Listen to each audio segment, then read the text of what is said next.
तर बघा चलनवाढ बघताना सुरुवातीला आपण पैसा आणि चलन बघितलं. आता या दुसऱ्या भागात आपण ऍक्च्युअल चलनवाढ आणि त्या संदर्भातल्या ज्या कन्सेप्ट आहेत त्या एक एक करून बघूया. आता चलनवाढ किंवा किंमत वाढ म्हणजे काय? तर ते बोलीभाषेनुसार काय किमती वाढणे म्हणजे त्या शब्दानुसारच किंमत वाढ आहे किंवा चलन वाढ आहे. त्याला भाववाढ चलन विस्तार इंग्लिशमध्ये पण वेगवेगळ्या गोष्टी किंवा शब्द आपण वापरतो. आता त्यासाठी आपण प्रत्येक दिवसाला प्रत्येक महिन्याला वर्षाला असं वेगवेगळे पॅरामीटर आपल्या मर्जीप्रमाणे लावू शकतो. ते आपल्यावर डिपेंड आहे. आता आपण पुढे बघणार होतो WPI CPI हे मोजताना काही गोष्टी आपण आठवड्याला मोजतो, काही महिन्याला मोजतो, काही वर्षाला मोजतो. त्यासाठी मग बेस इयर सुद्धा महत्वाचं आहे.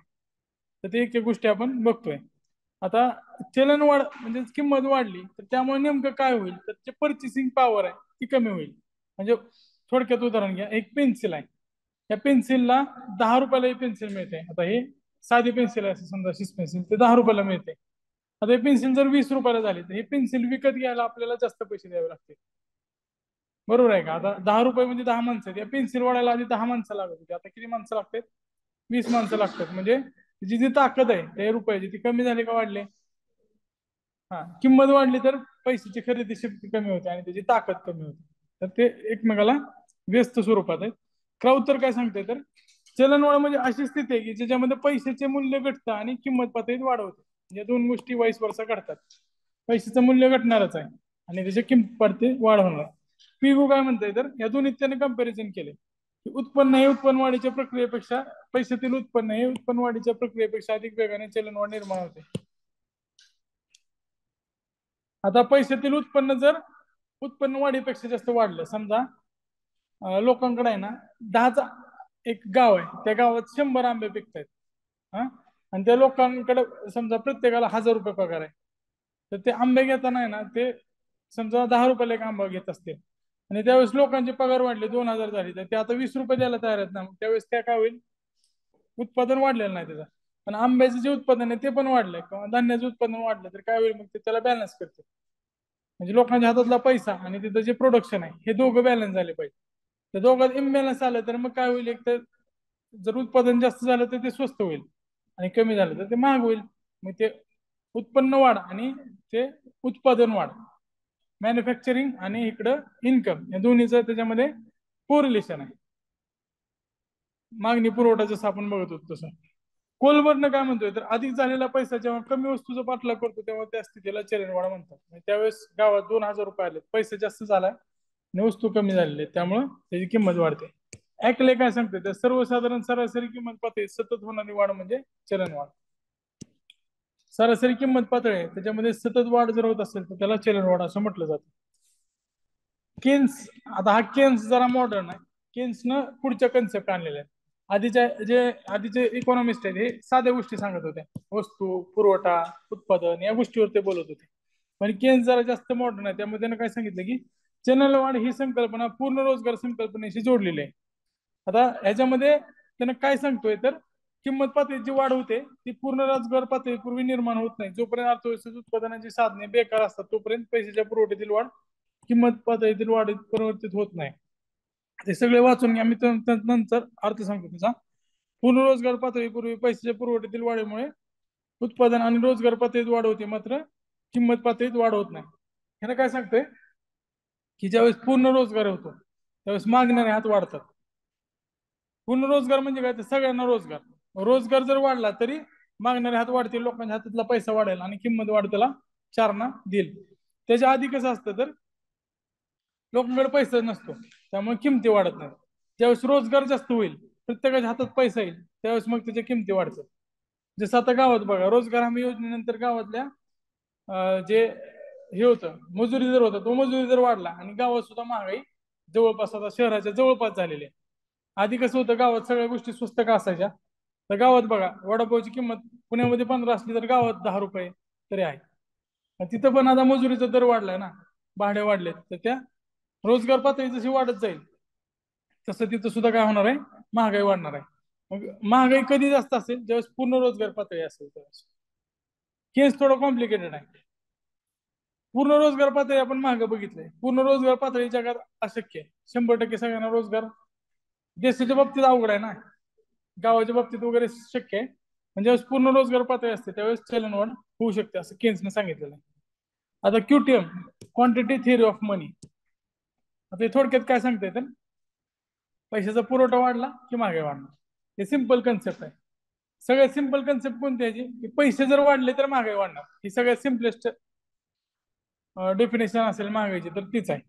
पैशाचा पुरवठा वाढला तर महागाई वाढणार आहे. आता पैशाचा पुरवठा जर वाढला तर पैशाचे मूल्य कमी होते. हे सगळ्या गोष्टी आहेतच. अर्थव्यवस्थेतील एकूण खर्च म्हणजे एमव्ही. आता MV is equal to PT. आता एम म्हणजे काय, तर समजा एम आहे त्याच्यामध्ये असणारा मनी सप्लाय म्हणजे ते इकॉनॉमीमध्ये. आता समजा एक गाव आहे समजू, कारण देशाचं उदाहरण घेताना आपल्याला कॉम्प्लिकेशन जास्त वाढेल. हे गाव आहे आणि त्या गावात किती रुपये आहेत, समजा आपण समजूया 1000 रुपयाच्या नोट आहेत. त्या गावात फक्त 1000 रुपयाच्याच नोट आहेत.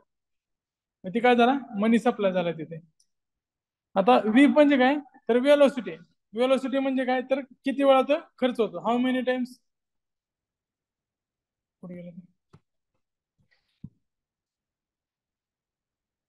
वेलोसिटी म्हणजे तो पैसा किती वेळा फिरतो. वेलोसिटी म्हणजे तो किती वेळा फिरतो, त्याचा वेग किती आहे, वेलोसिटी ऑफ सर्क्युलेशन. ते किती वेळा खर्च होतात, 1000 रुपये किती वेळा खर्च होतात. समजा हे असेल 15-20 पकडूया आपण, कॅल्क्युलेशनला सोपं जाईल. आता ह्याच्यामध्ये काय असतंय, तर विक्रीची साईड आहे. त्या वस्तूंची विक्री म्हणजे प्राइस किती आहे. आता ऍव्हरेज प्राइस काढायचं. समजा त्या गावात 10 रुपयापासून ते 200 रुपयापर्यंतच्या वस्तू मिळतात. पण ऍव्हरेज प्राइस असेल त्या गावातली, समजा इथं मनी आपण 1000 ठेवलाय, वेलोसिटी 20 फिरण्याचा वेग ठेवलाय, ऍव्हरेज प्राइस तिथं असेल 100. तर टी काढताना ट्रान्झॅक्शन किती झाले असतील हे आपल्याला त्यातनं काढता येते. ट्रान्झॅक्शन किती झाले असतील, तर हे 100 आहे ना, 100 गुणुले 1000 गुणुले 20 बरोबर 100. हे 100 खाली येणार, 100 आणि आपल्याला टी मिळणार. किती झाले ट्रान्झॅक्शन, 200 झाले असतील. म्हणजे 100 ऍव्हरेज प्राइस असणारे 200 ट्रान्झॅक्शन झाले, तर हे त्याला मॅच करते. M is equal to PT. M म्हणजे काय, मनी सप्लाय. त्या गावात मनी किती आहे म्हणजे पैसे किती आहेत. व्ही म्हणजे काय, वेलोसिटी किती आहे, किती वेळा फिरतात ते किती वेळा खर्च होत आहेत ते पैसे, 1000 रुपये किती वेळा खर्च होत आहेत. प्राइस म्हणजे काय, ऍव्हरेज प्राइस किती आहेत त्या वस्तूंची ऍव्हरेज. आणि टी म्हणजे ट्रान्झॅक्शन किती आहेत. आता पतनिर्मिती आहे. पतनिर्मितीमध्ये आता हे दिनेश वगैरे नाव दिलेत, नाव वगैरे असं फेमस असणारे घेतलेले आहेत. समजा त्याने काय केलं, 1,00,000 रुपये भारतात घर घ्यायचंय मेस्सीला. त्याने 1,00,000 आता हे किमती कमी ठेवलेत कारण आपल्याला कॅल्क्युलेशनला सोपं जावं, त्यामुळे हे उदाहरण तयार केलं. आता त्याने त्या बिल्डरला पैसे दिले हा, आणि घर विकत घेतलंय. आता मेस्सीला काय कर्ज घ्यायची गरज लागणार ना, सगळ्या श्रीमंत खेळाडू आहेत. त्यामुळे त्यानं समजा दिनेश बिल्डरला दिले, दिनेश बिल्डरनं ते बँकेत ठेवले. आता बँक काय करेल, ते त्याचे ठेवीमध्ये ठेवेल. आता त्यातल्या तिजोरीत बँक स्वतः 20,000 रुपये ठेवणार. आता त्याला SLR CRR आहे ना, त्यामुळे 20,000 रुपये ठेवेल. 80,000 रुपये काय करेल, ते फिरवणार. आता इथे गरीब अनुष्का दाखवलेली आहे, तर ती अनुष्का काय करणार आहे, त्याला पण घर घ्यायचंय परत. तर ती काय करेल, कर्जाच्या स्वरूपात ह्या बँकेकडनं, ABC बँकेकडनं कर्ज घेईल आणि ते 80,000 रुपये रुपेश बिल्डरला देईल. मग बिल्डर काय करेल, ते पण त्या बँकेत ठेवेल. आणि बँकेत ठेवून की जे बँकेत त्याचं खातं आहे, तर त्याने तिथं ठेवल्यानंतर ती बँक काय करेल, त्यातले 10,000 रुपये परत ठेवेल. आणि त्यातले समजा त्याला वाटलं की त्यातले 64,000 रुपये त्याला फिरवायचे, मग ते परत दुसऱ्या कोणाला तर कर्जाने देईल. कारण बँकचा ऍसेट काय, तर डेप्ट आहे. बँक ज्यावेळेस कर्ज दिलं त्याच वेळेस नफा कमवेल ना. तर लोकांचे पैसे स्वतःकडे ठेवते, व्याज देते, स्वतःकडे ठेवते, व्याज देते, कसं कमवणार मग, बँक तोट्यात जाईल. बँक ज्यावेळेस कर्ज देते त्यावेळेस कर्ज देताना जो व्याज दर आहे तो काय असतो, त्याचा जास्त असतो कर्ज देताना, आणि पैशावर ठेवीवर आपल्याला जे व्याज देते ते कमी असते. मधला डिफरन्स म्हणजे मार्जिन, हाच बँकेचा प्रॉफिट आहे. त्यामुळं मग हे होईल, हे काय झालं, क्रेडिट क्रिएशन झालं. ह्याला काय म्हणतो आपण, पतनिर्मिती. आता पतनिर्मितीमुळे काय झालं, तर सुरुवातीला मेस्सी किती लाख रुपये घेऊन आलता, 1,00,000च्या नोटा होत्या त्याकडे फक्त. त्या 1,00,000मध्ये हे 1,00,000 रुपये तर आहेतच, किती किती रुपये तयार झाले, 80,000 रुपये तयार झाले. 80K. किती किती तयार झाले, 64K. आता हे 64K प्लस 80K प्लस 1,00,000 रुपये 100. आता टोटल किती होते बघायचे, 8-7-14 किती झाले, 244K. 2,44,000. ऍक्च्युअल मध्ये पैसा किती होता, 1,00,000 रुपये होता. ह्यातनं तयार किती झाले, म्हणजे 1,44,000 हवेतनं तयार केले. बँकेनं. बँकेनं कसं तयार केलं, क्रेडिट. आता अजून पुढे तयार होतील चेन, त्यातले अजून पैसे ठेवून काहीतरी त्याला रिझर्व्ह ठेवून परत अजून कर्ज न देईल. तर बँका काय करतात, त्याच्या जे CRR SLR नुसार पैसे स्वतः जवळ ठेवतात आणि बाकी कर्जाने देतात. त्याच्यामुळं M0 M1 M2 M3 या कन्सेप्ट तयार झालेत. आपण ते एक एक करून बघूया. आता ह्याच्यामध्ये जर आपण लिक्विडिटीचा जर विचार केला, तुमच्याजवळ कॅश मध्ये पैसे आहेत, तर ते तुम्ही काय करतात, लगेच खर्च करू शकताय. आता सध्या युपीआयचा विचार करू ना, नाही तर तुम्ही विचार कराल सेव्हिंग अकाउंट मध्ये मी पण ते UPI ने खर्च करू शकतो. मात्र बँकेत जाऊन काढणं थोडंसं अवघड आहे. करंट अकाउंट एक असतं आणि सेव्हिंग अकाउंट एक असतं. करंट अकाउंटचा फायदा काय, तुम्हाला जेवढे पाहिजे तेवढे लगेच प्रायोरिटीने बँक देते तुम्हाला, मात्र त्याच्यावर व्याज नसतं. सेव्हिंग अकाउंटला कसं असतं, 4% वगैरे व्याज असतं. मात्र हे तुम्हाला काही लिमिटेशनच्या आधारावर काढून मिळतं. म्हणजे ठराविक रक्कम तुम्ही एका टायमाला काढू शकता. मुदत ठेवी असतात ते लवकर काढता येत नाही, काढलं तर तुम्हाला पेनल्टी द्यावी लागते मुदतीपूर्वी काढले असतील तर.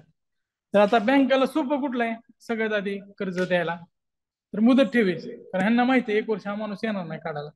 तर लिक्विडिटीचा जो फ्लो आहे, सगळ्यात जास्त लिक्विड कुठले, चलनी नोटा कॅश आहे. त्यानंतर saving account, sorry current account, त्यानंतर सेव्हिंग अकाउंट, आणि त्यानंतर कुठला फिक्स टर्म मध्ये जे टर्म लोन्स आहेत, तर ते सगळ्यात टर्म डिपॉझिट आहेत ते सगळ्यात जास्त रिजिड आहेत, कमी लिक्विड आहेत.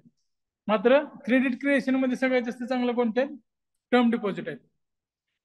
आता M0 M1 M2 तुमच्या तिकडे आकृती दिली असेल, अशा आकृती दिलेली आहे गोल गोल गोल.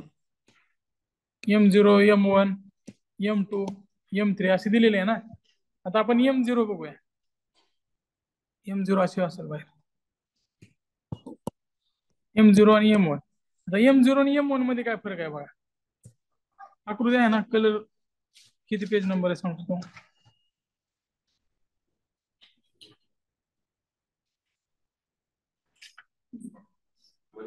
हा 103 चे नवीन एडिशन आहे ना, त्यांनी दिसले सरांच्या पुस्तकाची आकृती बघा, मग तुम्हाला एकदम चांगलं कळेल. आता बघा, रिझर्व्ह बँक आहे, रिझर्व्ह बँकेकडे काय रिझर्व्ह असतात, CRR वगैरे पण त्यांच्याकडे ठेवलेला असतो. तर रिझर्व्ह बँकेमध्ये बँकेच्या ठेवी पण असतात आणि रिझर्व्ह बँकेचा स्वतःचा रोख साठा असतो. तर M0 मध्ये एक्सक्लुझिव्ह काय तेवढंच लक्षात ठेवायचं. एक्सक्लुझिव्ह काय फक्त M0 मध्ये असणार एक्सक्लुझिव्ह. तर त्याच्यामध्ये काय, तर RBI मध्ये RBIच्या ठेवी आणि बँकेच्या ठेवी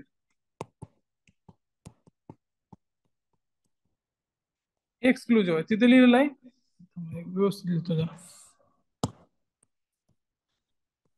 ठेवी आणि CRR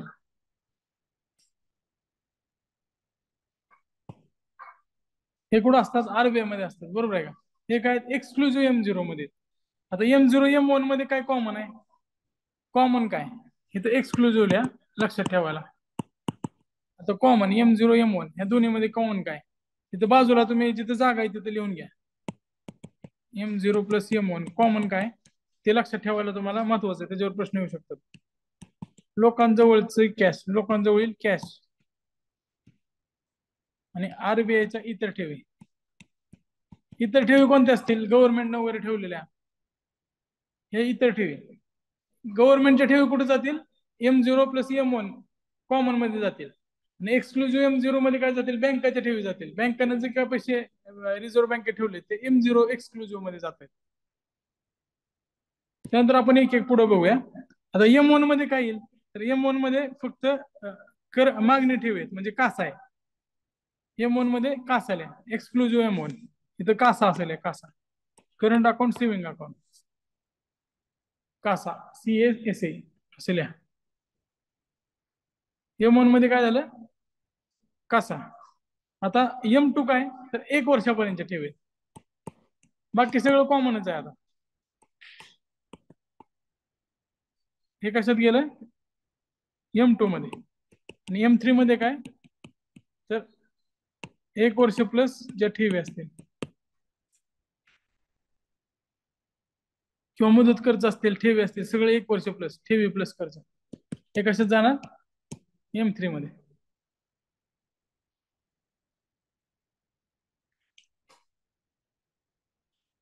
आता यातलं एक एक गोष्टीचं वैशिष्ट्य बघूया. M0 जे असतं ना, त्याला रिझर्व्ह मनी असं म्हणतात, त्यासोबतच त्याला बेस मनी असं सुद्धा म्हणतात, कारण हा बेस आहे. ह्याच्यापासूनच पुढच्या गोष्टी तयार झाल्यात. मेस्सीने 1 लाख रुपये जे कॅश मध्ये आणले होते ते काय M0 आहे, बेस मनी आहे. त्याच्यापासून मग पुढं गोष्टी वाढत गेल्या. नॅरो मनी म्हणजे M1 मध्ये काय येतं, तर रिझर्व्ह बँकेच्या ज्या इतर ठेवी आहेत, सरकारनं वगैरे ठेवलेले असतील किंवा लोकांजवळचे चलनी नोट आहेत, आणि बँकेमध्ये ज्या कास आहेत ते कशामध्ये येतात, M1 मध्ये येतात. बरोबर आहे. M1 मध्ये काय एक्सक्लुझिव्ह काय फक्त कास आहे, M0 मध्ये नसणार. त्यानंतर परत M2 मध्ये काय येतं, M1 प्लस 1 वर्षापूर्वीच्या पर्यंतच्या ठेवी आणि कर्ज. M3 म्हणजे काय, M2 प्लस 1 वर्ष प्लस जे एक्स्ट्राचे आहेत मुदत ठेवी आहेत. मग सगळ्यात जास्त आपण क्रेडिट कशापासून क्रेडिट करू शकतो, M3 पासून.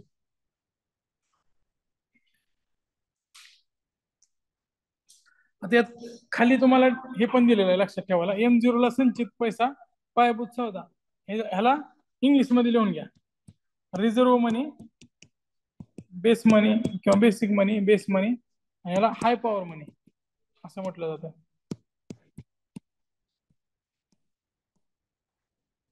कॅश असणार हाय पॉवर मनी, रिझर्व्ह मनी, बेस मनी आणि हाय पॉवर मनी. M1 ला काय म्हटलं जातं, तर संकुचित पैसा, नॅरो मनी. नॅरो मनी काय, तर पुढे गेल्यानंतर ते खर्च करण्यावर हळूहळू मर्यादा येईल, लिक्विडिटी कमी आहे. M3 ला ब्रॉड मनी असं म्हटलं जातं, ब्रॉड मनी. क्रेडिट क्रिएशन जास्त आहे त्यामुळे त्याला ब्रॉड मनी.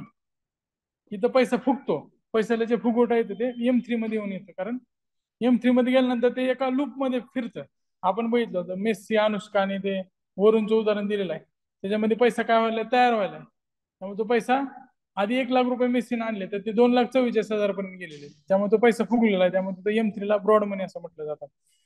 आता M1, M2, M3 जो आहे असा जो फ्लो आहे त्याला पैशाचा पुरवठा किंवा मनी सप्लाय असं त्याला म्हटलं जातं, मनी सप्लाय.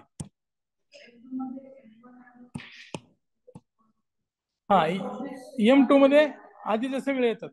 आता ते आधीची जुनी क्लासिफिकेशन आहे ना, ते नंतर बघूया. आधी M0, M1, M2, M3 बघितलं ना, तर ते जुनी क्लासिफिकेशन सुद्धा आहे, त्याच्यामध्ये M4 असायचं. आता यामध्ये हे सगळ्या गोष्टी समजल्या. आता दोन क्लासिफिकेशन सांगतो तुम्हाला, ओल्ड सिस्टीम आणि नवीन न्यू सिस्टीम. ओल्ड सिस्टीम कोणी तयार केली होती, तर ते घोष कार्यगट होता. त्यांनी काय सांगितलं होतं, तर त्यांनी M4 सांगितलं होतं. M4 मध्ये M3 प्लस पोस्ट ऑफिस मधल्या ज्या एकूण ठेवी होत्या, कारण आधीच्या काळात बँकेत कमी पैसे लोक ठेवायचे आणि पोस्ट ऑफिस मध्ये जास्त ठेवायचे. त्याचं कारण काय, तर गावागावात पोस्ट ऑफिस पसरलं होतं, आणि पोस्ट ऑफिसचा जो पोस्टमन आहे त्याचं गावातल्या लोकांशी कनेक्ट होता चांगला, त्यामुळे पोस्ट ऑफिसवर लोकांचा जास्त विश्वास होता. कारण बँकेत गेल्यानंतर बँकेत तुम्हाला मदत कमी मिळते, पोस्ट ऑफिसमध्ये तुमची सगळी कामं पोस्टमनच करून द्यायचा. त्यामुळे आधी M0, M2, M3 आणि M4 असं वर्गीकरण असायचं.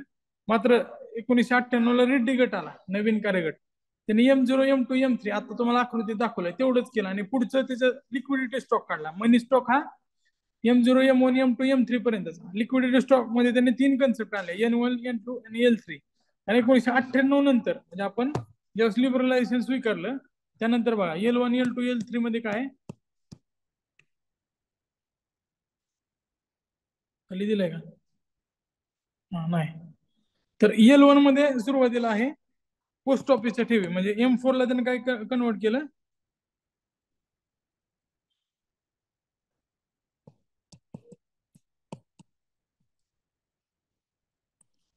हे जे नॅशनल सेव्हिंग सर्टिफिकेट सोडून बचत प्रमाणपत्र, नॅशनल सेव्हिंग सर्टिफिकेट सोडून, हे लक्षात ठेवा, ह्याच्यावरच आयोग प्रश्न विचारेल. काय सोडून असतं, तर त्यामध्ये बचत प्रमाणपत्र नसायचं का, पोस्टातच मिळायचं बचत प्रमाणपत्र. ते 1 लाख रुपयाचं असायचं. त्याची फेस व्हॅल्यू 1 लाख जरी असेल, जरी तुम्ही आज घेतलं ना 1 वर्ष आधी, समजा बचत प्रमाणपत्राचं कसं काम चालतं, समजा ती 31 डिसेंबर 2024 ला मॅच्युअर होणार आहे, त्याची फेस व्हॅल्यू दिली 1 लाख रुपये. तुम्ही आता ते 90,000 रुपयातच विकत घेऊ शकता, आणि पुढच्या वर्षी त्याची किंमत किती होणार आहे, 1 लाख रुपये. किंवा तुम्ही 80,000ला आता विकत घेतलं तर ते परत कितीला होणार आहे, 1 लाख रुपये. म्हणजे तुम्हाला लागायचे 31 डिसेंबर 2024 ला 1 लाख रुपये, तर तुम्ही आत्ताच ते विकत घेऊन ठेवू शकता. परत ते पोस्टात जमा करायचं आणि पैसे घ्यायचे. L2 काय, ते L2 त्याच्यानंतर आहे, ज्या रिफायनान्सिंग कंपनी आहेत,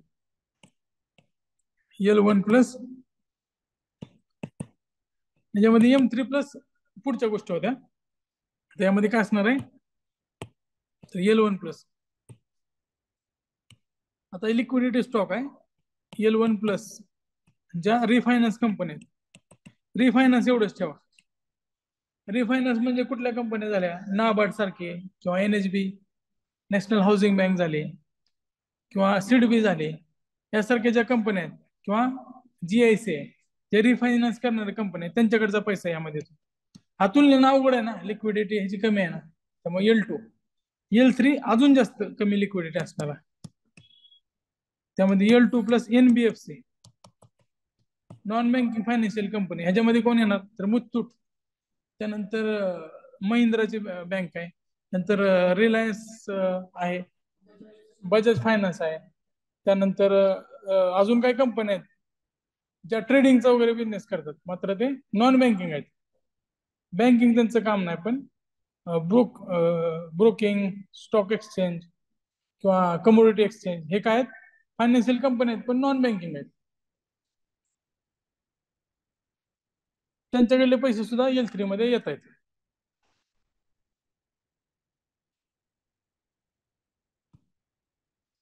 आता जर पैशाचा पुरवठाचा जर विचार केला, तर पैशाचा पुरवठा M0 ला संचित आहे, M1 ला नॅरो आहे, M2 ला आपण काय म्हणतोय परत, हा, खरं तर M3 ला ब्रॉड म्हणतोय, आणि M2 पासून तो मध्ये आहे दोन्हीच्या, म्हणजे संकुचित आणि विस्तृतच्या मध्ये. M2 मध्ये 1 वर्षापर्यंतच्या मुदत ठेव आहेत, म्हणजे त्याच्यापासून क्रेडिट क्रिएशन करता येते, पण तेवढ्या तुलनेत नाही करता येत. हे 5 वर्षाचे असेल, 1 वर्षापेक्षा जास्त असेल, त्यांना जास्त क्रेडिट क्रिएशन करता येते, ह्यापासून लिमिटेड करता येते. ह्याची लिक्विडिटी पण लिमिटेड आहे, ह्याच्यावर पेनल्टी पण कमी लागणार आहे, लवकरच हे खर्चाला पण येतील. त्यामुळे हा दोन्हीच्या मधला आहे M2. आता पैसा छापायचा किती, किंवा मार्केटमध्ये किती पैसा आहे, अजून ते मेस्सीचं उदाहरण आठवा. त्यामध्ये पैसा किती होता, 1 लाख होता, आणि आला किती मार्केटमध्ये, 2.44 लाख. म्हणजे जर मनी मल्टिप्लायर जर केला तर किती पटीने वाढलाय पैसा, 2.44 पट वाढला. समजतंय का, म्हणजे एवढा पैसा सध्या मार्केटमध्ये आहे. ऍक्च्युअल रिझर्व्ह मनी किती होता, फक्त 1 लाख होता. मनी मल्टिप्लायरचा जर वापर केला तर आपल्याला कळतं की मार्केटमध्ये पैसा किती आहे. आयडियल असं म्हटलं जातं, हे लिहू नका, 5 ते 6 पट असणं चांगलं असतं. त्याच्यापेक्षा जर जास्त झाला तर मग रिझर्व्ह बँकेने जास्त पैसे छापू नाही, जोपर्यंत तेवढा पैसा ते थोडं मेंटेन करून ठेवा. जर कमी झाला पैसा तर मग परत छापलं जातं. आता किमतीचा आणि विकासाचा काय संबंध आहे,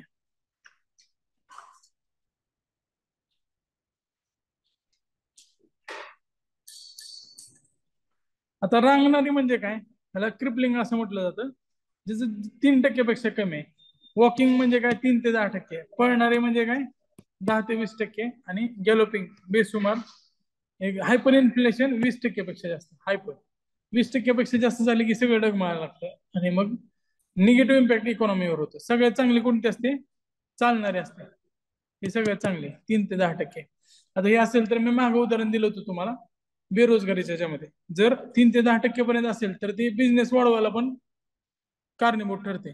समजा एक 5 रुपयाचा पेन आहे, 10 रुपयाचा पेन आहे, तर जो 11 रुपयाला झाला तर त्या महागाईमुळे जास्त इम्पॅक्ट पडणार नाही, किंवा लोकांची खरेदी शक्ती कमी होणार नाही. मात्र मला तयार करताना हा 10 रुपयाला पडला, लगेच हा 11ला विकला जातोय. मग 1 रुपया जो मला एक्स्ट्रा येणार आहे त्याचा वापर मी परत प्रोडक्शन मध्ये करेन, आणि त्यापासून जे पैसे जास्त मिळत आहेत त्याचं परत इन्व्हेस्टमेंट करून प्रोडक्शन वाढेल, किंवा त्याचा फायदा होईल, जास्त लोकांना रोजगार मिळेल.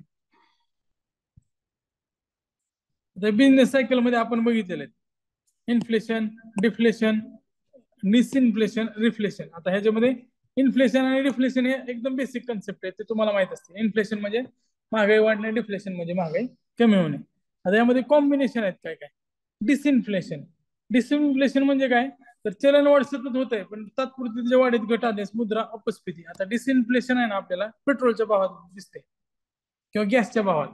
गॅस काय होत होते, आता गॅसचा रेट 1100 पर्यंत गेला होता, म्हणजे 600 ते 500च्या दरम्यान होता युपीच्या काळात. तो वाढत वाढत 1100 पर्यंत गेलेला, आणि आता परत तो 900 पर्यंत आला. म्हणजे काय झालं, इथं डिसइन्फ्लेशन झालं. आता रिफ्लेशन म्हणजे काय, रिफ्लेशन हे मंदीची परिस्थिती असताना तयार होते. आता सरकार काय करतं की मंदी असल्यामुळे आहे ना, पैशाचा पुरवठा वाढते आणि त्यामुळं जे खाली जात होते, इन्फ्लेशन डिस्प्लेशन होत होतं, वस्तू कमी होत होते, ते सरकारच्या पैसे जास्त पुरवल्यामुळे वाढतं. जसं कोरोनाच्या काळात लोकांकडे पैसेच नव्हते, सरकारने 3-3 हजार रुपये पाठवले सगळ्यांच्या अकाउंटवर, त्यामुळं रिफ्लेशन होऊ शकतं. नंतर स्टॅगफ्लेशन. स्टॅगफ्लेशन ही काय कन्सेप्ट आहे, तर चलनवाढ आर्थिक वाढीस कारणीभूत ठरते, मात्र तिथं स्टॅग्नेशन आलेलं असतं. म्हणजे आर्थिक वाढ होत नाही, मात्र इन्फ्लेशन होते, त्याला स्टॅगफ्लेशन असं म्हटलं जातं. चलनवाढ होते मात्र आर्थिक वाढ होत नाही, आर्थिक वाढ नाही मात्र चलनवाढ होते, त्याला काय म्हणायचं, स्टॅगफ्लेशन. आर्थिक वाढ स्टॅग्नेंट झालेली आहे आणि इन्फ्लेशन होते. स्टॅग्नेशन इकॉनॉमीमध्ये आणि इन्फ्लेशन पैशामध्ये, तर त्याला, किंवा इकॉनॉमीमध्ये इन्फ्लेशन असेल तर त्याला काय म्हणतो आपण, स्टॅगफ्लेशन. आता भारतीय इतिहासात 1970 हे बेसुमार चलनवाढीचे दशक होते, ते आपण नंतर बघूया ग्राफनुसार. 73ला ऑइल शॉक होता, युद्ध होते, बऱ्याच गोष्टी घडल्या होत्या, दुष्काळ होता. आता चलनवाढ झाली असं म्हणतो, मात्र त्याला आधार काय, मोजायचं काय चलनवाढ, तर त्याला वेगवेगळे इंडायसिस आहेत. पहिला आहे produce price index. Producer price index J ते उत्पादन स्तरावर, म्हणजे समजा आता एखादी साखर तयार करायची आहे, साखर तयार करण्यासाठी मग ऊस लागतं, त्याला वेगवेगळे केमिकल लागतात, ब्लिचिंग पावडर लागते, जे काय मशिनरीज लागतात, ते प्रोड्युसरला काय खर्च येतो, त्या प्रोड्युसरला ज्या लागणाऱ्या वस्तू आहेत, त्या लागणाऱ्या वस्तूची किमती जिथे मोजल्या जातात तिथं पीपीआय असं म्हटलं जातं. भारतात आता हे निर्देशांक मोजायला सुरुवात होणार आहे. पुढचा आहे WPI, होलसेल प्राइस इंडेक्स. हा होलसेल वस्तूवर असतो. 1945 मध्ये पहिल्यांदा मोजला गेला. 23 वस्तूच्या किमती आणि 23 किंमत नमुने याच्यामध्ये सुरुवातीला ठरवले होते. 1947 ला तो पहिल्यांदा प्रकाशित झाला आणि 47 नंतर तो नियमितपणे प्रकाशित होते. तर ह्याच्यामध्ये काय लक्षात ठेवायचं आपल्याला, की त्याला एक आधारभूत वर्ष असणार आहे. आधारभूत वर्ष म्हणजे काय, ती कन्सेप्ट मी मागे पण सांगितलंय तुम्हाला. समजा आपण 2000 ला एखादी वस्तू 100 रुपयाला होती, तर त्याला ती बेस मानायची. समजा 2005 मध्ये ह्या वस्तूची किंमत जर 120 रुपये झाली, तर ह्याची महागाई किती टक्क्याने वाढली, 20%. समजा 2010 ला त्या वस्तूची किंमत 90 रुपये झाली, तर बेस ह्याच्यानं पकडायचं नाही. आता 120च्या 90 म्हणलं तर कितीने स्वस्त झाली असेल, 75% स्वस्त झाली ना, बरोबर आहे का, 75% नाही, 80 रुपये झाले समजा, बरोबर आहे. 90 नाही ना, 90च बरोबर होतं. 30 रुपयाने कमी झाली म्हणजे किती कमी झाली, 75%ने स्वस्त झाली. मात्र ही अशी मोजायची नाही, ह्याचा बेस इयर काय ठेवलाय आपण, 2000 ठेवलाय, म्हणजे बेस इयर कोणता आहे, 2000. 2000शीच तुलना करायची, त्यावेळेस किती होती, 100, आता किती झाली, 90. तर ह्याची वस्तूची किंमत 25% नाही कमी घटली, तर किती टक्क्याने घटली, फक्त 10%. कारण बेस इयर कोणता आपला, 2000. बेस इयर कळला, बेस इयर म्हणजे बेस तोच ठेवायचा. त्यावेळेस 100 रुपये होते ना, परत 120 झाले, म्हणजे 20%ने वाढले, परत 90 झाले, 120च्या 90 म्हणजे 25%ने घटले. मात्र ते मागच्या ह्याच्यानं नाही विचार करायचा, काय विचार करायचा आपण, डायरेक्ट 2010चा बेस इयर किती होता, त्यानुसार, सॉरी 2000ला किती होता, 100 रुपये, मग 2010ला ते 10%ने स्वस्त झाले असं आपण म्हणू शकतो. तर बेस इयर त्यासाठी महत्वाचं आहे.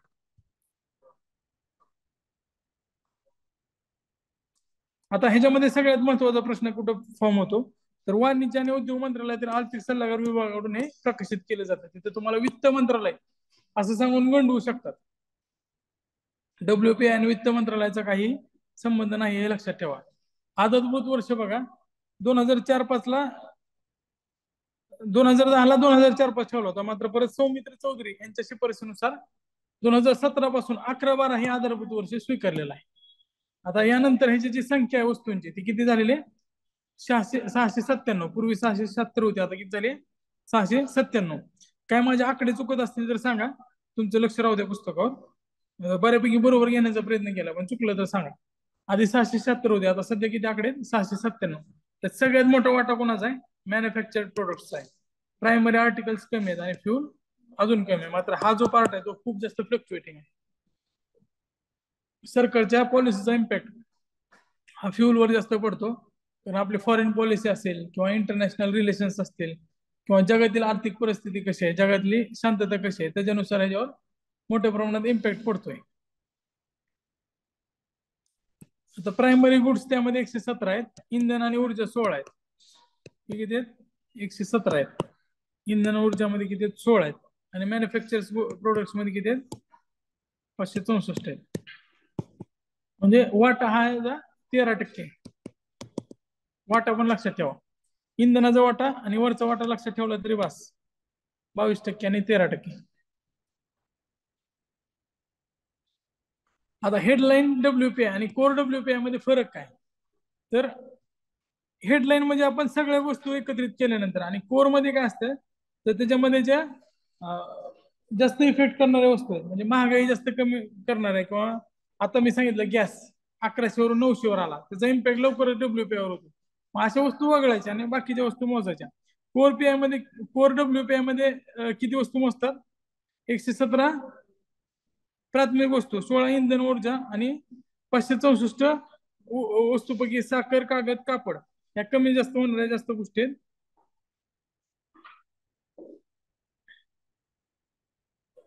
या सगळ्या त्यामधनं वगळायच्या आणि राहिले किती मग? या टोटल 797 पैकी 504 राहतात. हे फ्युल, प्रायमरी गुड्स आणि या 564 पैकी ज्या काही गोष्टी आहेत त्या साखर, कागद, कापड. कागदाचा पण रेट बघा, आता आपण पुस्तक छापत होतो त्यावेळेस कागदाचा रेट आणि आजचा कागदाचा रेट ह्याच्यामध्ये 25%चा फरक आहे. साखरेमध्ये पण बरेच चढ उतार असतात. आंदोलन झालं किंवा सरकारनं वाढवून दिले भाव, तर अजून साखरेचा भाव वाढतो. कापडाचे भाव पण कमी जास्त होतात. म्हणजे असे बरेच वस्तू आहेत मॅन्युफॅक्चरिंग गुड्स मध्ये पण. हे त्याच्यातनं मायनस करायचे, ह्यातले 60 मायनस केले त्यांनी, आणि ह्यातल्या ह्या गोष्टी मायनस करून राहतात किती? 504 वस्तू. कोर डब्ल्यूपीआय ला किती वापरतो आपण? 504 वस्तूचा वापर करतो. आता डब्ल्यूपीआय फूड इंडेक्स. आता फूड मध्ये तर फ्युलचा काही संबंध येणार नाही. 117 प्राथमिक वस्तूपैकी 76 अन्न वस्तू आणि उत्पादित पैकी 60 उत्पादित वस्तू. आता 564 पैकी साखर सारख्या गोष्टी आहेत किंवा डेअरी प्रोडक्ट्स आहेत, हे कुठे येणार आहेत? मॅन्युफॅक्चरिंग गुड मध्ये येणार आहेत, पण ते खाण्यासाठी आहेत. तर जे अन्न संदर्भातले अन्नधान्याचा जास्त इम्पॅक्ट गरीबावर होतो आणि ते रोजचे लागणारी गोष्ट आहे. त्यामुळं फक्त फूड इंडेक्स हा डेव्हलप केला होता, आणि या डब्ल्यूपीआय फूड इंडेक्स मध्ये 2017 पासून सुरू झालेला आहे. हे पण लक्षात असू द्या.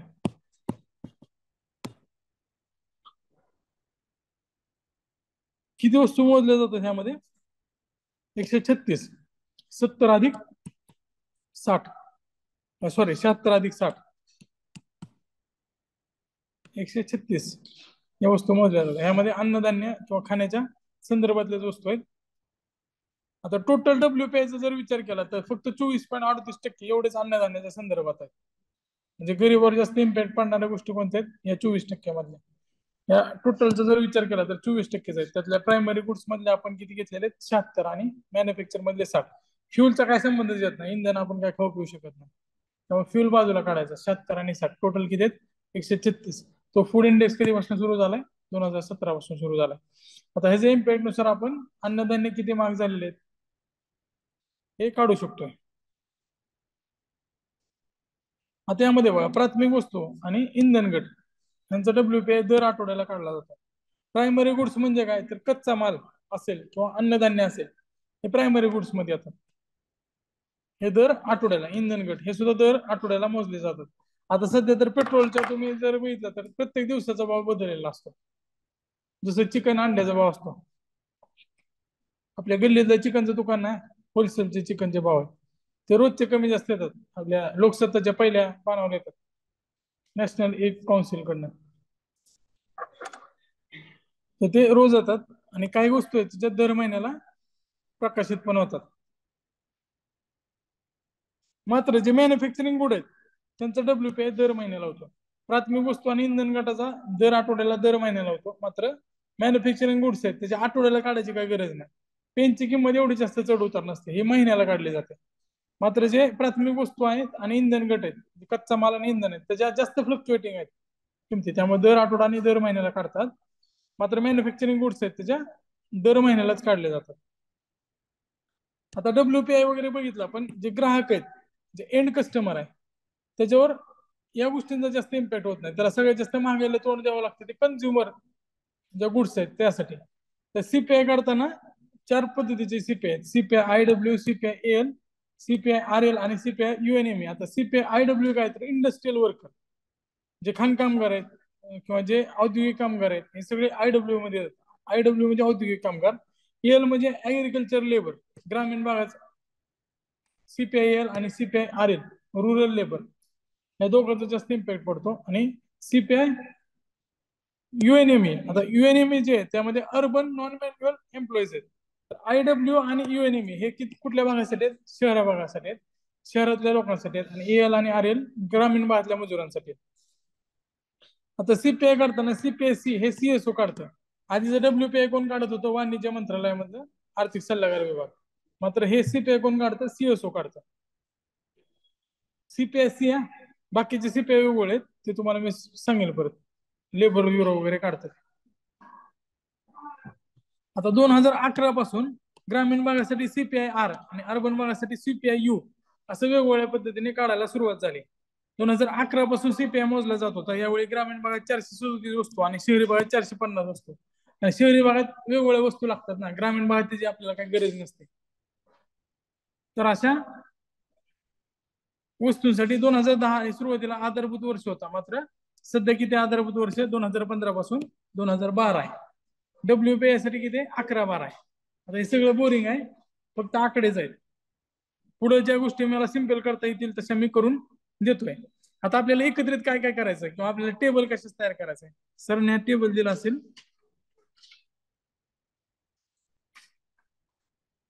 हा, सरांनी पण टेबल दिलाय बघा 113 नंबरच्या पानावर. आपण शेवटी ते टेबल समराईज करू. टेबल द्यायची तुम्हाला काही गरज नाही. आता इथं लक्षात ठेवा, CPI रुरल साठी वस्तू किती आहेत? 448. ग्रामीण भागातल्या गरजा कमी असतात. CPI अर्बन साठी किती आहेत? 460 वस्तू आहेत. आणि त्याचा बेस इयर काय? 2012 आहे. आता CPI मोजताना काय कंझ्युमरला कुठल्या कुठल्या गोष्टी लागतील? फूड अँड बेव्हरेजेस म्हणजे अन्न आणि पेय. त्यामध्ये अन्नधान्य असतील, मांस, मांडे, अंडे असतील, दूध असतील, तेल असतील, फळं असतील, हे सगळं अन्नधान्यामध्ये आणि पेयामध्ये येतं. त्यानंतर पान, तंबाखू ज्याला गरज आहे त्यांना, त्याला पण 2.36% वाटा दिलेला आहे. कारण गावात पान दररोज खाणारे लोक आहेत, तंबाखू दररोज खाणारे, दररोज 2-3 वेळा खाणारे लोक आहेत. त्यामुळे त्यांच्या आयुष्याचा तो भाग आहे. इंधन आणि प्रकाश. आता फ्युल अँड लाईट मध्ये सगळे आपण जे घरात वापरतोय ती वीज किंवा गाडीत टाकतोय ते पेट्रोल, सगळं त्यामध्ये येणार आहे. क्लॉथिंग आणि फुटवेअर हे महिन्याला किंवा वर्षाला लागणाऱ्या गोष्टी आहेत. नंतर घर घर का हा घटक फक्त अर्बन मध्ये, कारण गावात सहसा घर भाड्याने नसतं, घर स्वतःच असतं बऱ्यापैकी सगळ्यांचं. त्यामुळे CPI अर्बनचं गावात गरज लागत नाही. त्यामुळे हे लक्षात ठेवा, CPI रुरल काढताना याची गरज लागत नाही. आणि इतर मध्ये 28.32% इतर घटक. हेडलाईन CPI कसं? तर हेडलाईन मध्ये सर्वच वस्तूंचा समावेश असतो. आणि कोर CPI मध्ये काय असेल? अन्न, वस्तू, पेय आणि इंधन. सेम तिकडच्या सारखं. तिकडे आपण काय केलं तर 136 गोष्टी घेतल्या होत्या, बरोबर आहे का? 76 प्रायमरी गुड्स मधल्या आणि 60 मॅन्युफॅक्चरिंग गुड्स मधल्या. तसं तिथं अन्न, वस्तू, पेय आणि इंधन आणि प्रकाश हे फूड मध्ये घेतलं होतं. सॉरी, इकडे 504 घेतले होते आपण तिकडं, बरोबर आहे का? ह्याच्यामध्ये अन्नधान्याचे घटक वगळून कोर ह्याच्यामध्ये महागाईचा कमी परिणाम होईल अशा गोष्टी त्यामध्ये घेतल्या जातील.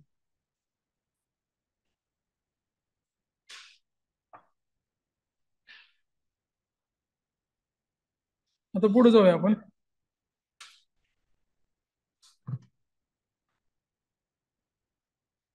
जसं आपण तिकडे बघितलं की फूड प्राइस इंडेक्स चालू केलेला आहे WPI मध्ये, तसं तिथं कन्झ्युमर फूड प्राइस इंडेक्स आहे.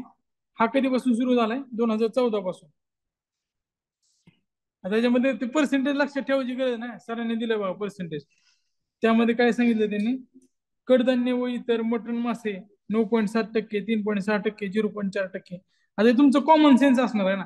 सगळ्यात जास्त खर्च कशावर होईल? कडधान्यालाच होणार आहे ना. सगळ्यात जास्त कशाला असेल? जर जोडायला लावायला विचारलं तर कडधान्य असणार आहे, बरोबर आहे का? मसाले, साखर हे कमीच लागणार आहे. त्यानुसार तुम्ही त्याला क्रम लावू शकताय. पुढे जाऊ आता आपण. बेस इफेक्ट मी तुम्हाला सांगितलाय, बेस इयरचा इफेक्ट. WPI आणि CPSC मधला फरक हे सरांनी दिलेला आहे. यामध्ये बघा, WPI यामध्ये ढोबळ स्तर असतो आणि CPI मध्ये लोकांना लागतो. हे होलसेल कोणासाठी आहे? तर जास्त करून व्यापाऱ्यांना या गोष्टीचा जास्त फरक पडतो WPI चा. व्यापारी ते शेवटी आपल्यावर ते ढकलतात. मात्र CPSC हा एक्झॅक्ट कस्टमरवर त्याचा परिणाम कसा होतो महागाईचा तो दाखवतो. आधारभूत वर्षाचं 11-12 होतं, सीपीएससीचं 12 आहे. प्रकाशन 1942 डब्ल्यूपीएच सुरू झालंय. सीपीएससीचं कधी चालू झालंय? 2011 मध्ये. त्यात 697 वस्तू आहे, त्याच्यामध्ये 2 टप्पे केले त्यांनी. ग्रामीणसाठी 448 आणि शहरीसाठी 460. अन्नधान्य घटक डब्ल्यूपीआय मध्ये फक्त 24% आहेत आणि सीपीएससी मध्ये 45% आहेत. कारण ह्यामध्ये कंझ्युमरला ज्या महागाईला तोंड द्यावं लागतं त्या महागाईचा जास्त विचार केलेला आहे. आणि सामान्य माणसाला सगळ्यात जास्त खर्च कशावर होतो? गरिबांचा सगळ्यात जास्त खर्च अन्नधान्यावर होतो. इंधन गट इथं 13% आहेत, मात्र इथं 6.84. इथं इंधन गट जरा वेगळं आहे, हे स्टार करून लक्षात ठेवा. वन लाईनरला किंवा मल्टी लाईनरला देतील. आता कारखाने असतील, त्यांना वीज जास्त लागते, घरात जास्त वीज लागणार आहे, कारखान्याला लागणार आहे, प्रोडक्शनला जास्त लागणार आहे. त्यामुळं इंधनाचा भार तिकडे जास्त आहे, इकडे कमी आहे. इकडे अन्नधान्याचा जास्त आहे. चलनविषयक धोरणासाठी आधारभूत निर्देशांक 2014 आधी आपण असं ठरवलं होतं की 2000 उर्जित पटेल समिती आल्यानंतर हे बदललंय. 2014 साठी सरकार धोरण ठरवण्यासाठी काय वापरत होतं? डब्ल्यूपीआय वापरत होतं. मात्र उर्जित पटेलने सांगितलं की सीपीएससी वापरा. 2014 पासून आपण काय करतोय? सीपीएससी वापरतोय. आता हे चलनवाढ लक्षात ठेवायची काय गरज नाही, दर आठवड्याला महिन्याला ते प्रकाशित होत असतात. आता त्यामध्ये सीपीआय आयडब्ल्यू आहे. आयडब्ल्यू ची सुरुवात 1946 आहे. आता इंडस्ट्रियल वर्कर आहे, म्हणजे कामगाराशी रिलेटेड आहे. कामगार कोणती? Labour bureau. आता हे वस्तू लक्षात ठेवायची गरज नाही, पण सहज वाचून घ्या. 463 वस्तू व सेवा विचारात घेतले जात होते आणि नवीन आधारभूत वर्ष 2016 हे आपण समराईज करणार. आता नाही लक्षात राहिले तरी शेवटी त्या बॉक्समध्ये आपण समराईज करू, तिथं लक्षात ठेवायचा प्रयत्न करू. शेतमजुरासाठी ग्राहक किंमत निर्देशांक. आता ऍग्रिकल्चर लेबरसाठी कोणता आहे? आता लेबर शब्द आला तर कोण असणार इथं? लेबर ब्युरोच असणार आहे. सुरुवात 1964 पासून. 46 उलट फक्त 46-64 IWAL. निर्देशांक काढण्यासाठी 182 वस्तूंचा वापर केला जायचा आणि आधारभूत वर्ष 86-87 असायचं. आधारभूत वर्ष जुनं आहे एकदम. आता ग्रामीण मजुरासाठी आरएल. आरएल चा जो आधारभूत वर्ष आहे तो सेमच आहे, 86-87, आणि काढते कोण? श्रम ब्युरोच. आता 86-87 बदलून आता किती केलेलं आहे आपण? 19-20.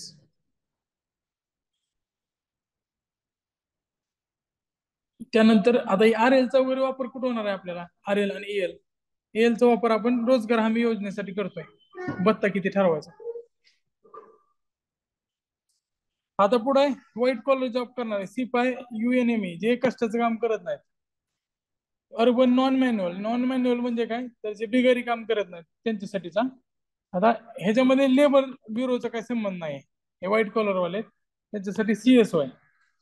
सीएसओ काढतो त्याचं शहरी भागातील कष्ट न करणाऱ्या कर्मचाऱ्यांच्या वेतनासाठी. आता housing price index. Housing price index दोघांतर्फे काढला जातो. आता इथं हे लक्षात ठेवा. आता खालचा तर येणारच आहे, पण हाऊसिंग प्राइस इंडेक्स आणि हाऊसिंग प्राइस इंडेक्स असे दोन आहेत. पहिला जो आहे तो एनएचबीचा आहे.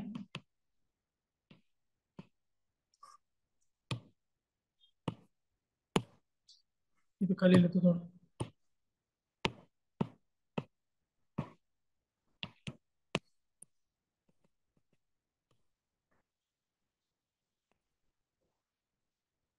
एनएचबी. या दोन्हीतलं कॉमन काय बघा? सुरुवात आधारभूत.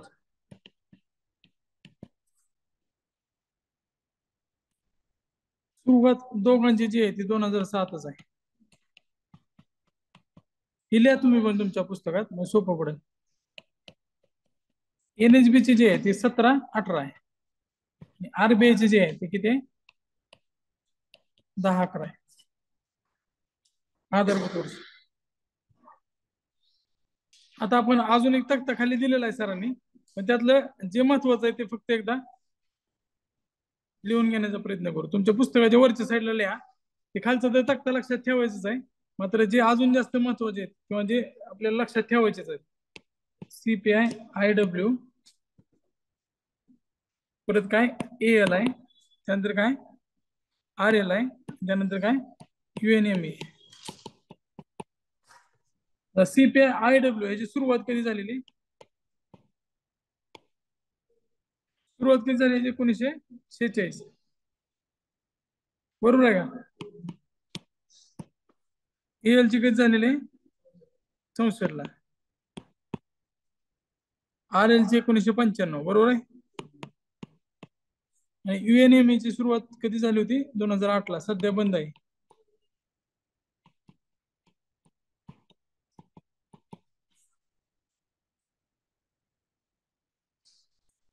आता अजून एक महत्वाचं काही लक्षात ठेवायलाच पाहिजे, तर ते बेस इयर आहे.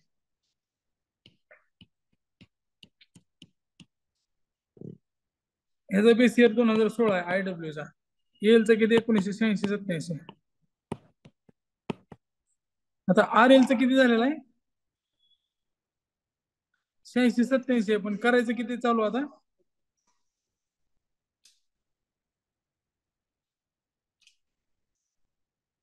हा, मात्र अजून झालेलं नाही, विचार चालू आहे त्याचा. त्यामुळे ती लिहायची काही गरज नाही परत, अजून कन्फ्युजन होईल त्याचं. 1986-87 ला. आणि युएनएमई सध्या ते बंद झालंय, म्हणजे ज्यावेळेस बंद झालं होतं तोपर्यंत 1984-85 होत.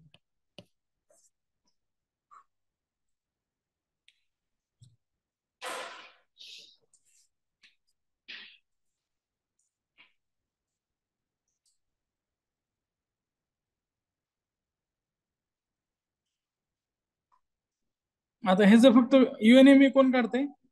सीएसओ.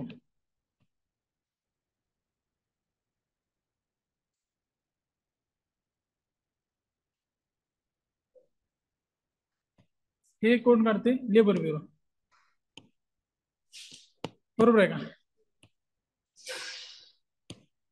हित ना, हे हितपर्यंत लेबर ब्युरो. हे लेबर ब्युरो या सगळ्यांचं काढतो. बाकी तर आपण WPI आणि CPI वेगवेगळे लक्षात ठेवले, वस्तू पण लक्षात ठेवले दोन्हीचे. आता फक्त कुठे जायचं आपल्याला? महागाईच्या कारणाकडे. आता दोन टाईपचे कारण आहेत. आता हे लक्षात ठेवताना फक्त हे व्हिज्युअलाइज करा, मी जे सांगतोय ते कधीच याच्यावर प्रश्न चुकणार नाही. आता समजा ही पार्लेची कंपनी आहे, ही गेट आहे त्या कंपनीचं. समजा ही फॅक्टरी आहे, पार्लेची फॅक्टरी आहे, ही गेट आहे. आता हा गेटच्या मध्ये आहे ना, कारण आहे बघा, खर्च दाब जन्य पार्लेचे बिस्किट. आता पार्लेजी तयार करताना काय काय लागणार आहे? गहू लागणार आहे, साखर लागणार आहे, त्यानंतर मशीन्स लागणार आहेत, बरोबर आहे का? आणि लेबर लागणार आहेत. तेच लँड, लेबर, कॅपिटल, एंटरप्रिनरशिप, हे सगळ्या गोष्टी लागणार. खर्च दाबजन्यामध्ये काय येणार आहे? तर नैसर्गिक संकट आलं, गहू महाग झाले, तर हे कुठल्या साईडला होतील? गेटच्या आधीच गोष्टी महाग होतील, बरोबर आहे का? गेटच्या आधी ज्या गोष्टी घडतात ते खर्च दाबजन्य आहेत. आता इथं उदाहरण घ्या, नैसर्गिक संकट आलं तर काय होईल? गव्हाचं उत्पादन कमी होईल, साखरेचं उत्पादन कमी होईल. अपुऱ्या पायाभूत सुविधा आहेत, म्हणजे मशीन्स आहेत कमी आहेत, त्यामुळे काय होईल? इकडेच खर्च जास्त होईल. सुविधा अपुरे, म्हणजे यांना पोचवायला सुविधा अपुरे आहेत, किंवा यांना वीज वगैरे व्यवस्थित नाही. औद्योगिक वाढ कमी आहे, म्हणजे इन्व्हेस्टमेंट कमी आहे. उत्पादनातील घट आहे, इथे काय लेबरमुळे किंवा मशीन्समुळे उत्पादनात घट असेल. आता इथल्या लेबरने संप केला, त्यावेळेस पण उत्पादनात घट होईल. निर्यात केली, आता निर्यात दोन्हीकडे आहे. निर्यात एकमेव घटक आहे. एक तर तुम्ही गव्हाची निर्यात जास्त केली, साखरेची निर्यात जास्त केली तर महाग होऊ शकते. त्यामुळे ह्यांना बिस्किट तयार करताना सुद्धा त्या गोष्टी महाग भेटतील. किंवा तयार झालेले बिस्किट पुढे ते सुद्धा जास्त निर्यात केले तरी सुद्धा मागणी ताणण्याजन्य, गेटच्या बाहेर झाल्यानंतर सुद्धा ते बिस्किटाची किंमत वाढू शकते. सट्टेबाजी आणि साठेबाजी. सट्टेबाजी आणि साठेबाजी कसं? साठेबाजीमुळे काय झालं? गहू स्टॉक करून ठेवला, त्यामुळे गव्हाच्या किमती मार्केटमध्ये वाढतील. आता बघा, जर आपण ते शेतकरी विधेयक मान्य झाले असते आणि अदानीचे मोठे मोठे गोडाऊन असते, इथं लाखो मेट्रिक टन तो स्टोअर करू शकतो एवढे. त्याने टोमॅटो 100 रुपये समजा त्याला 110 रुपयाला भेटले, महाग भेटले, विकत होता ना. आता आता सध्या किती आहेत? 20 रुपये 30 रुपयापर्यंत असते, किंवा 40 रुपयापर्यंत. 40 रुपये पकडले, 20 ते 40 दरम्यान. 20 रुपयाचे त्यानं विकत घेतला, त्याला आता मेट्रिक टन मध्ये विकत घ्यायचे. 20 रुपयाने विकत घेतला आणि त्याने साठेबाजी केली, त्यांचं त्यांना 110ला विकले काय आणि 120ला घेतले काय विकले काय, लोक घेणारच आहेत त्यांच्याकडे. तो 70 रुपयाला विकेल, म्हणजे त्याला 1.5-2 महिन्यात कितीचा फायदा होईल, म्हणजे साठेबाजामुळे होते.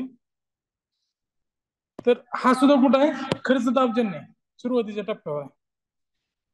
आता बघा, मागणी ताणजन्य जे कारण आहे ते गेटच्या नंतरचे, तुमचं कन्फ्युजन या दोन्ही मध्येच होणार आहे. सगळं कळणार आहे, मात्र कन्फ्युजन कशामध्ये होणार आहे, ती इथे डिमांड पुल आहे का सप्लाय साईड आहे. त्यामुळं त्या दोन्हीमध्ये कन्फ्युजन कमी करायचं असेल तर ती आकृती फक्त लक्षात ठेवा. डिमांड पूल आणि कॉस्ट पुश. कॉस्ट पुश मध्ये काय, गेटच्या आत. डिमांड पूल काय, गेटच्या बाहेर. ते बिस्किट पुढे तयार होऊन गेल्यानंतर पुढे काय, लोकांच्या खर्चात वाढ झाली. आता बघा, लोक सकाळी उठल्यानंतर प्रत्येकाला गावात असं की 2-2 बिस्किट, 2-2 खारे घरातल्या सगळ्यांना वाटून दिले जायचे.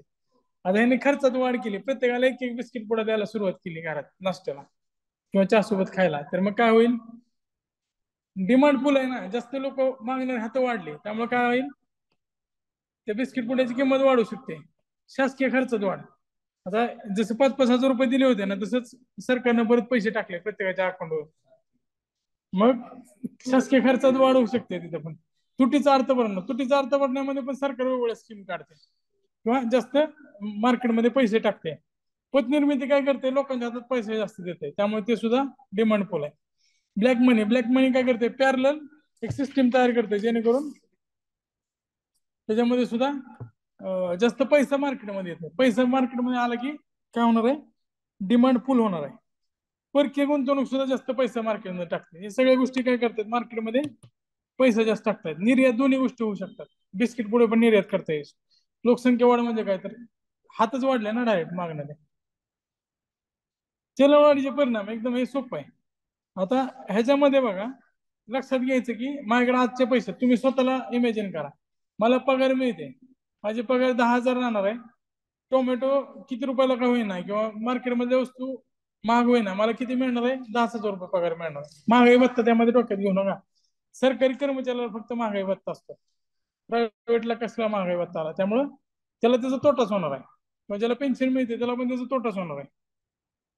मात्र जो स्वयंरोजगारीत आहे, रिक्षावाला, त्याला जर म्हणलं, ते काय करतील, मीटरवाले आंदोलन करायला बसतील. परत पेट्रोलचे भाव वाढले, आम्हाला हे परवडत नाही, किंवा तो जो घेतो ठरवून भाव, तो सुद्धा त्याच्या मर्जीने विकू शकतो.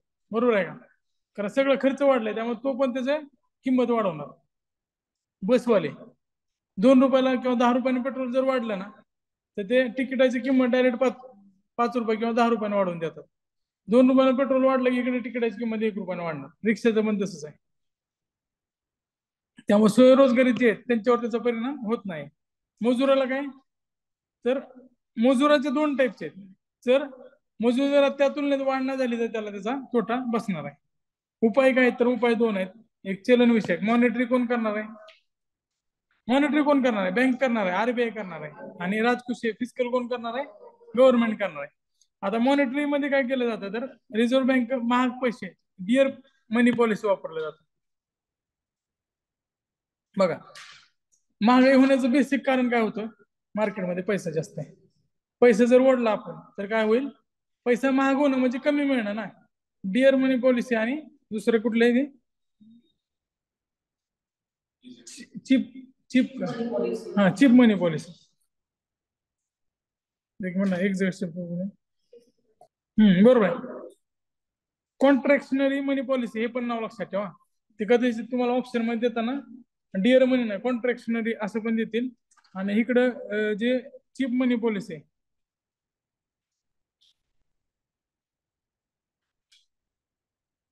तर सरकार काय करेल, पैसा महाग करेल म्हणजे काय, सॉरी, आरबीआय काय करेल, पैसा महाग करेल म्हणजे काय, तर तुम्हाला सहजासहजी लोन मिळणार नाही, अशी व्यवस्था करेल. समजा आता तुम्हाला होम लोन मिळतोय 8%, तर त्याचे रेट वाढवले, डायरेक्ट 11-12% केले, तर लोक काय करतील, लोन कमी घेतील. लोन कमी घेतील म्हणजे काय, मार्केटमध्ये पैसा कमी जाईल. तर डिअर मनी पॉलिसी असेल किंवा कॉन्ट्रॅक्शनरी, कॉन्ट्रॅक्शनरी संकुचित संकुचित केलं त्यानं, त्यामुळे पैसा ओढलाय, पैसा सक केलाय मार्केटमधला, त्यामुळे काय झालं, महागाई कंट्रोलमध्ये येईल. रिझर्व्ह बँक काय करेल, तर गव्हर्नमेंटचे जे बॉन्ड आहेत, आता विकायचे कधी विकत कधी घ्यायचे, ह्याच्यावर आपलं कायम कन्फ्युजन होत आहे. लक्षात काय आणायचं, काय विज्युअलाइज करायचं, पैसा कमी करायचा आपल्याला, लोकांच्या हातातला पैसा ओढून घ्यायचा आहे.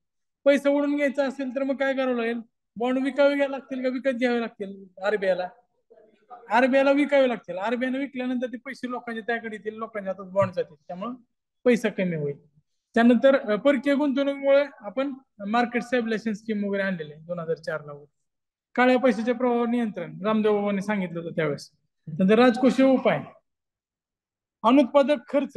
आता राजकोषीय उपाय म्हणजे काय? सरकार कंट्रोल करणार, सरकार स्वतःचा खर्च कमी करणार. म्हणजे काय करेल? जे सबसिडी असतील ते कमी करतील, जे अनुत्पादक खर्च आहेत ते कमी करेल. FRBM ऍक्ट सारखे ऍक्ट आणलेले ज्याकडून सरकार कमी खर्च करेल. आता प्रत्यक्ष उपाय कोणते? जसं आपण कोरोनामध्ये मास्क आणि सॅनिटायझर त्याला कंट्रोल करण्यासाठी काय केलं? ते छापे मारले होते. गव्हाच्या आणि बाकीच्या शेतमालावर सुद्धा बऱ्याच ठिकाणी छापे मारले जातात साठेबाजीवर आळा आणण्यासाठी. त्यानंतर सरकार स्वतः रिसनिंग करते, स्वतः ते वाटतंय. बरोबर आहे का? स्वतः वाटल्यानंतर काय होईल? गरीबापर्यंत त्या गोष्टी. आता हे टोमॅटो विक्री योजना वगैरे असले काय सरकारनं अजून आणलेलं नाही. लई जर महाग झालं तर तुरीचे डाळ किंवा हरभऱ्याची डाळ वाटली होती दिवाळीमध्ये, ज्यावेळेस डाळीच्या किमती 150च्या वर गेल्या होत्या. तर त्या गोष्टी सरकार करू शकते. ज्या आपल्या PDS सिस्टीम आहे त्याच्यामार्फत वाटू शकते. आता चलनघट आणि चलनवाढ दोन्ही अर्थव्यवस्थेला हानिकारक आहेत. चलनघट जर जास्त झाली तर मग काय केलं जातं? मंदी येऊ शकते. त्यामुळं चलनवाढ करण्यासाठी किंवा मग थोडी महागाई आणण्यासाठी मग मॉनिटरी मेजर ह्याच्या उलट्या.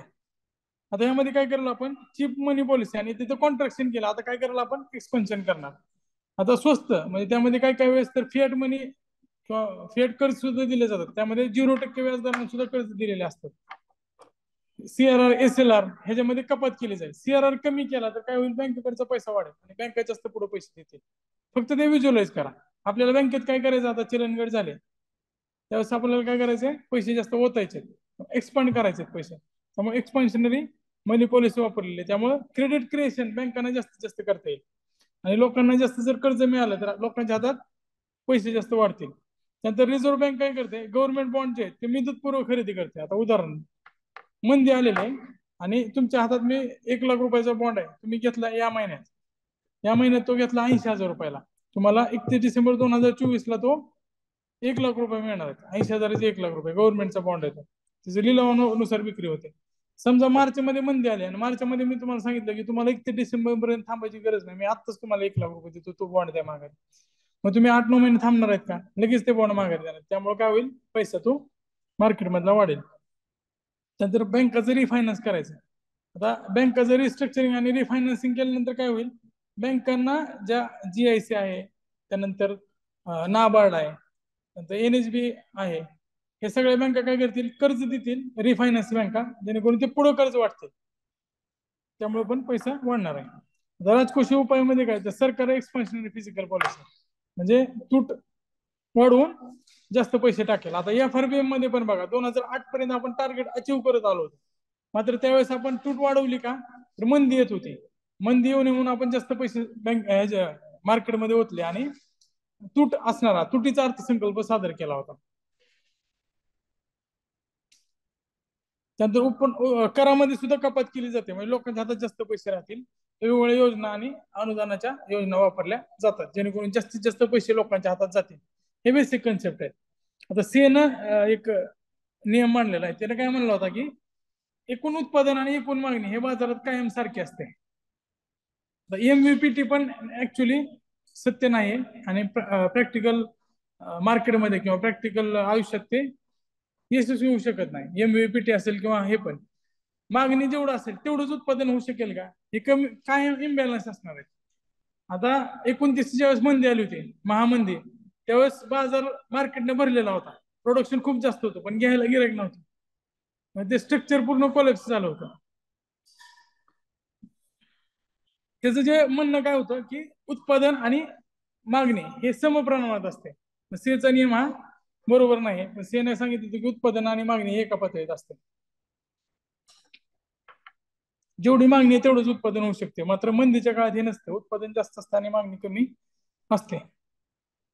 आता एंजलने एक नियम सांगितलेला आहे. एंजलने काय सांगितलेलं आहे की ज्यावेळेस तुमचा उत्पन्न वाढतो त्यावेळेस प्राथमिक वस्तूवरील खर्चाची टक्केवारी कमी होते. मी मागे पण सांगितलं तुम्हाला की समजा तुमचं उत्पन्न आता तुम्हाला सारथीकडनं 10,000 रुपये मिळत असते, तुम्ही 8,000 रुपये आठवड्यात एकदा. समजा तुम्ही थाळी खाता 200 रुपयाची, आठवड्यात एकदा, आठवड्याचा विचार करू, 200 रुपये थाळी खाताय, उद्या तुम्हाला 50,000 रुपये मिळाले समजा फक्त, तर तुम्ही काय कराल, ते 200 रुपये थाळी खाण्याच्या ऐवजी काय कराल, 500 रुपये थाळी खाल. आता 200च्या ऐवजी तुम्ही 500 केले. आधी तुमचा किती खर्च होता? नाही ना, आता मी कॅल्क्युलेशन साठी सांगितलं होतं, ते सारखे बाजूला ठेवा. 10,000 असं ठेवा, मग त्यामुळे तुम्हाला कॅल्क्युलेशन करायला सोपं जाईल. 10,000चं तुम्ही आठवड्यात एकदा 200 रुपये थाळी काढताय. 10,000चे 200 किती झाले? दोन. 10,000चे 1000, 10% 2% होतात का? 2% होतात. तुमचा खर्च किती होता तो प्राथमिक गोष्टीवर? 2% होता. आता तुम्ही थाळी कितीची खाताय? 500 रुपयाची. तुमचं किती झाले? 50,000. 50,000 झालं, 1% झाला ना फक्त. तुमची किंमत हे वाढले तर तुम्ही 1% खर्च करताय. आता अंबानी असू द्या, अंबानी सुद्धा काय करणार आहे, पोळी त्याची पण गव्हापासूनच बनणार आहे ना, तर सोन्याची पोळी असणार आहे. प्राथमिक जो खर्च आहे तो त्याचा कमीच असणार आहे. म्हणजे एंजल काय सांगतोय, जसं जसं तुमचं उत्पन्न वाढत जाईल तसं प्राथमिक वस्तूवरचा जो खर्च आहे तुमचा कमी होत जाईल. गरीब जो व्यक्ती आहे जो 200 रुपये दिवसाला कमवतो, त्याचे अन्न खाण्यापिण्यावरच 100 रुपये खर्च होत आहे, 50% खर्च होत आहे. आणि जो दिवसाला 5,000 कमवतो, तो 1,000 रुपये जरी कमी खर्च करत असेल तर त्याच्या 20%च खर्च येतो फक्त. तर हे एंजलनं सांगितलं होतं. जिफेन वस्तू म्हणजे काय, तर कांद्यासारख्या वस्तू. कांदे महाग झाल्यावर आपण स्टॉक करून ठेवतो त्याचा, परत ते घेऊन येऊन. कोरोनामध्ये पण तसंच असायचं, ते सॅनिटायझर वगैरे मिळत नव्हते, तर लोकांनी 5-5, 10-10 सोबत ठेवायला सुरुवात केली होती. मात्र त्यावेळेस कसं होतं की दुसऱ्यांना पण ते विकत घेणं गरजेचं आहे. जर आपणच सॅनिटायझर लावलं वगैरे तर उपयोग नाही, त्याला झालं तर ते आपल्याकडनं येणार आहे. त्यामुळे त्याला पण घेऊ दिलं पाहिजे त्या गोष्टी. जिफेन वस्तू तसेच आहेत, सगळ्यांकडे जर असतील ना तर मग ते वाढणार नाहीत परत. हा. हा. आता काय राहिले का, हा चलनवाढ मध्ये आहे ना, तो तक्ता फक्त बघून घ्या. ह्याच्यामध्ये फक्त मी टाइमलाईन सांगतो. पेज नंबर 121 काढा, पेज नंबर 121. त्याच्यामध्ये बघा कारण बघा फक्त. आता ह्यातल्या लक्षात कुठले ठेवायचे तुम्हाला, तर जे पीक आहेत किंवा जे सगळ्यात कमी आले तेवढंच फक्त लक्षात ठेवायचे. प्रश्न ह्याच्यावर विचारला होता 74-75 सगळ्यात जास्त झाले होते. आता त्यामध्ये योम किप्पूर वार होता 1973चा, त्याआधी 72चा दुष्काळ होता भारतात, आणि चीनचं युद्ध होतं. 3 गोष्टी एका मागे एक घडल्या होत्या, दुष्काळ, चीनचं युद्ध आणि ऑइल शॉक. त्याच्यामुळे काय झालं, 25.2% पर्यंत चलनवाढ झाली. या 3 गोष्टी कारणीभूत होत्या त्याच्या. 67-68 ला पण बघा, दुष्काळ आणि भारत पाकिस्तान युद्ध, त्यामुळे 13.9%ला गेलं होतं. त्याच्यानंतर हे 18.2%, 80-81 ला झालं होतं. त्यामध्ये आयतुल्ला खुमनी आणि पहलवी यांच्यात भांडणं होती, आणि इराणमध्ये रिव्होल्युशन झालं होतं. आणि पूर्ण जे तेलाचं जे ओपेक कंट्रीज आहेत त्या सगळ्या त्यामध्ये होत्या. त्यामुळे 1979 ला अजून एकदा चलनवाढ झाली होती. त्यानंतर 91-92 ला सुद्धा इराक वॉर झाला होता. ते कुवेत इराक वॉरवर पिक्चर पण आलाय कुठला, एअरलिफ्ट का, एअरलिफ्ट. त्यामुळे तुम्ही बघितलं 13.7% परत हाईक झाला होता. त्याच्यानंतर पुढे बघा, कोरोनामध्ये डायरेक्ट, आता हा काय WPI वजा 3.7% झाला होता, कारण त्यावेळेस कपडे कोणाला गरज नव्हती. आता फक्त एमपीसीची पोरं ट्रॅक पॅन्ट टी शर्ट वर होतं, त्यावेळेस अख्खा Bharat track pant T shirt वर 2 वर्ष घालवले. 2 वर्षापैकी 12च काळ. त्यामुळे कपडे बिपडे अशा गोष्टी कोण घेतच नव्हतं, अन्नधान्य सोडलं तर. त्यामुळे त्यावेळेस सुद्धा वजा 3.7% WPI झाला होता, मागणी कमी झाली होती. त्यामुळं सगळ्यात कमी 50-51 नंतर 52-53 ला वजा 12.5%. पंचवार्षिक योजना वाचताना आपण कायम एक गोष्ट लक्षात ठेवतो की फक्त एकमेव पंचवार्षिक योजना ज्यामध्ये किमती कमी झाल्या होत्या. कुठले? पहिले. त्यामध्ये वर्ष कोणतं आहे ते? 52-53. हायलाइट करून कुठल्या लक्षात ठेवायचे? 52-53 आकडा पण लक्षात ठेवायचा, वजा 12.5%. पीक जे ते 25.2%, 74-75, 3 कारण आहेत. फर्स्ट ऑइल शॉक, दुष्काळ, आणि भारत चीन युद्ध. आणि त्याच्यानंतर जे खाली झालेलं आहे ते वजा 3.7%, 14-15. हा, 14-15ला काय झालं, त्यावेळेस तेलाच्या किमती कमी झाल्या होत्या 14-15ला सुद्धा. त्यामुळे वजा 3.7% झालं होतं. कोरोनामध्ये 5.5 पर्यंत झालं होतं, कमी झालं होतं.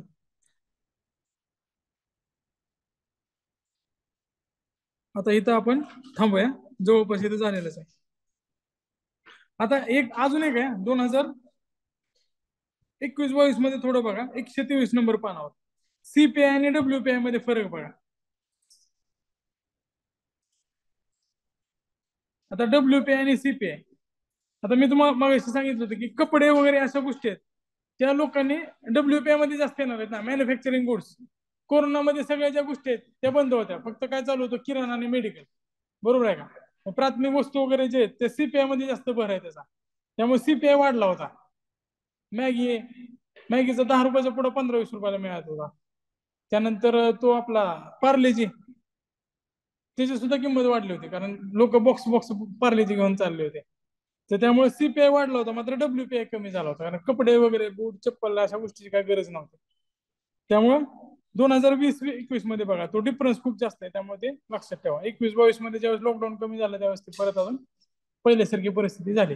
आता हे फक्त ट्रेंड लक्षात घ्यायचं आहे, सगळे आकडे पाठ करायची गरज नाही. आता पुढचा जो उद्याचा टॉपिक असणार आहे आरबीआय.